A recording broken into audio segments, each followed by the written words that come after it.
Secretary, as we talk about these tariffs that are controversial, to say the least, can you give our viewers an example? When was the last time tariffs really worked? Well, the tariffs haven't been working for the U.S. for quite a while. They've been working very well for Europe and for Japan and for China because they are much more protectionist than we are. How about U.S. tariffs? Well, U.S. tariffs, we gave away so much unilaterally, and right after World War II, it's probably a good policy to rebuild Europe and Asia, but concessions that were appropriate to make to Germany or Japan in the 1940s and 50s are no longer appropriate, and those trade negotiators forgot to put a time limit on their concessions. That's why right now, we have to pay a 10% tariff on U.S. cars going into Europe. They pay 2.5% coming into here. That's a 7.5 percentage point disadvantage to our car makers for no good reason. I mean, that is really where the president is right on things. How is it fair that Mercedes coming into this nation are only tacked on with a 2.5%, and yet a Tesla going out or a Ford going out to other countries in Europe gets 10%. I mean, this is where I think America really might agree here. But then wouldn't you just surgically, and I'm using words that Republican leadership have used, wouldn't you then surgically specifically target those deals with countries and say, fix this, and then we won't have a problem, versus this sweeping comment which caused a little bit of chaos? Well, it might have caused a little bit of chaos, but it has attracted everyone's attention, and it's setting the stage for us to be able to fix it. There are lots of technical problems with the World Trade Organization and other things that restrict us. What we need is reciprocity. We would be willing, in principle, to get rid of all of our tariffs if everybody else did. They won't do that because they talk free trade, and they are really highly protectionist. Well, you know, foreign countries aren't the only ones complaining, though. Entire industries, as you know, are pushing back. I know you didn't bring props, but we did. I'm holding in my hand a Hershey's Kiss.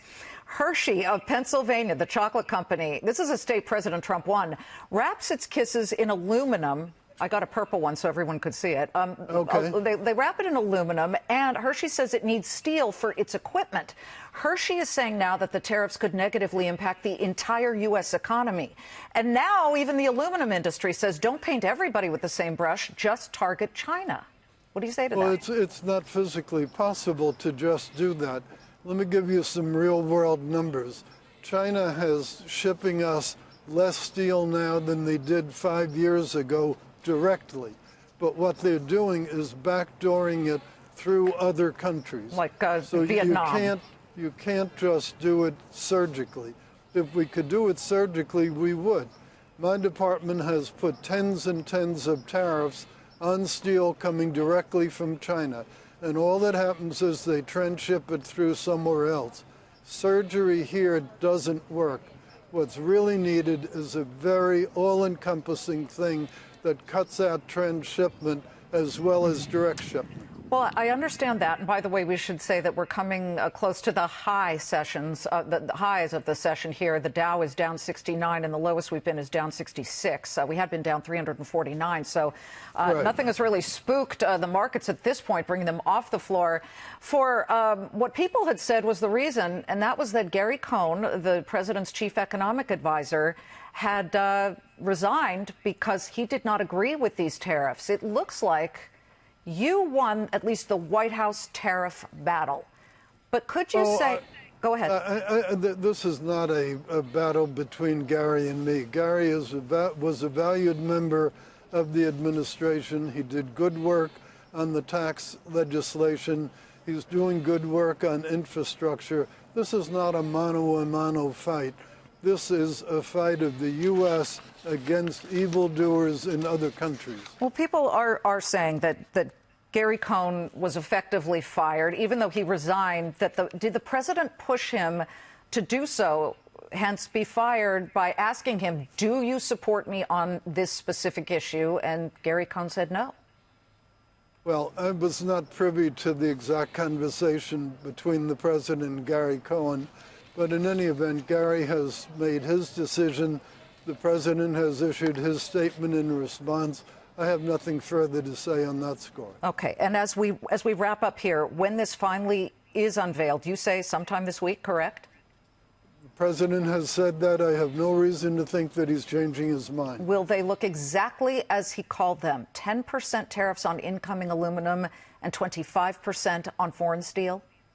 Well, remember, there's a limit to how carefully and how much detail you can describe a complicated trade policy in a 160-character tweet. So there will be far more detail, and that's what will deal with the question of exemptions and process going forward. And I think people will feel a lot better once they see the actual details as opposed to hallucinating what might be in them. Or hypotheticals and counterfactuals, et cetera. But right. I need to, because I listen and I hear these things. Seriously, will it be 10% and 25%?